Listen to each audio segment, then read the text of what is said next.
13 अप्रैल 1919 को जब general Dyer ने अमृतसर के जलियांवाला बाग में जमा लोगों की भीड़ पर गोलियां बरसाईं और लाशों के ढेर लगा दिए, तो 19 साल का किशोर ऊधम सिंह भी लाशों के बीच घायल पड़ा था। इसके बाद अगले 21 वर्षों तक ऊधम सिंह की जिंदगी का केवल एक मकसद रहा, अंग्रेजों की गोलीबारी का बदला लेना। उनके निशाने पर था माइकल ओ ड्वायर, जो उस वक्त पंजाब का लेफ्टिनेंट गवर्नर था और जिसकी इजाजत से जनरल डायर ने यह कत्लेआम किया। ऊधम सिंह अपने लक्ष्य के साथ लंदन पहुंच गए। 2 दशक तक उनके सीने में जलियांवाला बाग नरसंहार की आग धधकती रही। आखिर 13 मार्च 1940 का दिन आया। लंदन के कैक्सटन हॉल में ईस्ट इंडियन एसोसिएशन की मीटिंग चल रही थी। उसी मीटिंग के दौरान ऊधम सिंह ने ओ ड्वायर को मौत के घाट उतार दिया। उन्होंने कई गोलियां चलाईं। भारत के British secretary Lord Zetland, Bombay के पूर्व गवर्नर लॉर्ड लैमिंगटन और पंजाब के पूर्व गवर्नर सर लुई डेन को भी गोलियां लगीं। वे घायल हो गए और ऊधम सिंह को मौके पर ही गिरफ्तार कर लिया गया। इस घटना ने ब्रिटेन में सनसनी फैला दी। अंग्रेज थर्रा उठे। ब्रिटिश अखबारों में इसकी सुर्खियां बनी। डेली मिरर ने लिखा, 20 साल बाद बदला, भुलाया नहीं गया था। फ्रांस और जर्मनी तक इसकी गूंज पहुंची। एक जर्मन रेडियो स्टेशन ने घटना की जानकारी देते हुए कहा था, भारत के स्वतंत्रता संग्राम ने अब भारत पर जुल्म करने वाले अंग्रेजों को सीधे निशाने पर ले लिया है।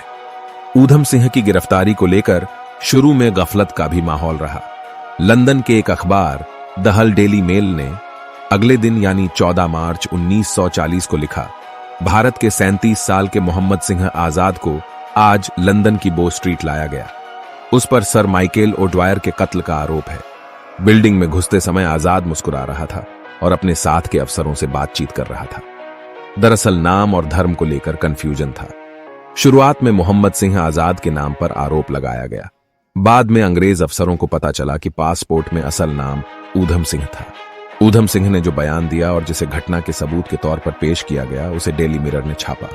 2 अप्रैल 1940 की उस रिपोर्ट में कहा गया, उस भारतीय का कहना है, मैं मरने के लिए तैयार हूं, मैं अपने देश के लिए जान दे रहा हूं। सर ओ ड्वायर केस में सुनवाई महज 2 दिनों में पूरी कर दी गई। 4 जून को सुनवाई शुरू हुई, 5 जून को खत्म हो गई। 5 जून को अभियोजन पक्ष ने ऊधम सिंह से जिरह की। जस्टिस एटकिंसन की अदालत में ऊधम सिंह से क्लर्क ने कहा, तुम्हें हत्या का दोषी ठहराया गया है। यह अदालत कानून के मुताबिक तुम्हें मौत की सजा क्यों ना दे, इसके बारे में तुम्हें कुछ कहना है? ऊधम सिंह ने जवाब दिया, हाँ, मुझे कहना है कि भारत में ब्रिटिश साम्राज्यवाद का नाश हो, वहां शांति कायम हो। आप अपना इतिहास देखें, कई रक्त पिपासु लोगों को आपने भारत में राज करने को भेजा है, वे राक्षस हैं। हालांकि ऊधम सिंह के इतना कहते ही जस्टिस एटकिंसन बिफर पड़ा। उसने कहा, मैं पॉलिटिकल स्पीच नहीं सुनने वाला। उसने ऊधम सिंह से पूछा कि जिस पर्चे से देखकर वह सारी बातें पढ़ रहे हैं, क्या उसमें सब कुछ अंग्रेजी में लिखा है? ऊधम सिंह ने हां कहा तो जज ने कहा, अगर वह कागज तुम मुझे दे दोगे तो मैं उसे बेहतर ढंग से समझ लूंगा। ऊधम सिंह ने इनकार कर दिया। इस पर जज ने कहा कि ऊधम सिंह जो कुछ कह रहे हैं उसे समझ में नहीं आ रहा। ऊधम सिंह ने तब पूछा, इसे कौन पढ़ेगा? जज ने बताया कि वह खुद उसे पढ़ेगा। इस पर ऊधम सिंह ने कहा, मैं चाहता हूं कि पूरी जूरी इसे पढ़े। बात यहां तक पहुंची कि तभी अभियोजन पक्ष का वकील मैकक्लूर बीच में कूद पड़ा। उसने कहा, योर लॉर्डशिप, डिफेंस एक्ट के तहत आपको इमरजेंसी पावर मिले हुए हैं, आप सुनवाई बंद कमरे में कर सकते हैं। जस्टिस एटकिंसन ने इसके बाद ऊधम सिंह से कहा, यह जान लो कि जो कुछ भी तुम कहोगे कुछ भी नहीं छपेगा। ऊधम सिंह ने जवाब दिया, मैंने विरोध में ऐसा किया। मैं वे बातें विस्तार से सामने रखना चाहता हूं जिन पर जूरी ने गौर नहीं किया। क्या मैं अब इसे पढ़ सकता हूं? इस पर जज ने इजाजत दी, लेकिन कहा, तुमको केवल यही कहने की अनुमति है कि तुम्हें मौत की सजा क्यों न दी जाए। पॉलिटिकल स्पीच देने की इजाजत नहीं है। वीर ऊधम सिंह ने बिना हिचके जवाब दिया, मरने की फिक्र नहीं है मुझे, क्या अब मैं इसे पढ़ सकता हूं? जज ने कहा, अपने पक्ष में जो कुछ कहना चाहते हो कहो, लेकिन ब्रिटिश एम्पायर या ब्रिटिश सरकार की निंदा करोगे तो वह सब हम नहीं सुनने वाले। ऊधम सिंह ने जवाब दिया, मुझे मरने का डर नहीं है, जान देने का गर्व है मुझे। मैं अपनी मातृभूमि की मदद करना चाहता हूं। उम्मीद है कि मेरे जाने के बाद इन कुत्तों को भगाने के लिए मेरे दूसरे देशवासी सामने आएंगे। मैं इंग्लिश कोर्ट में इंग्लिश जूरी के सामने खड़ा हूं। आप लोग भारत जाते हैं और जब वहां से लौटते हैं तो आपको इनाम दिए जाते हैं। आपको हाउस ऑफ कॉमन्स में जगह दी जाती है। लेकिन जब हम इंग्लैंड आते हैं तो हमें मौत की सजा दी जाती है। ऊधम सिंह अंग्रेजों के बीच बेखौफ अपनी बात कहते रहे। उन्होंने कहा, मुझे इन सब की परवाह नहीं। तुम लोग खुद को बुद्धिजीवी कहते हो, लेकिन जब तुम्हारे लोग भारत आते हैं तो वे भारतीय छात्रों पर मशीन गन से फायरिंग का आदेश देने में जरा भी नहीं हिचकते। हमें पता है कि भारत में क्या हो रहा है। तुम्हारे कुत्ते हजारों भारतीयों की जान ले रहे हैं। इतना सब सुनकर जस्टिस एटकिंसन का पारा गर्म हो गया। उसने कहा, मैं अब और नहीं सुनने वाला, मैं अब फैसला सुनाने जा रहा हूं।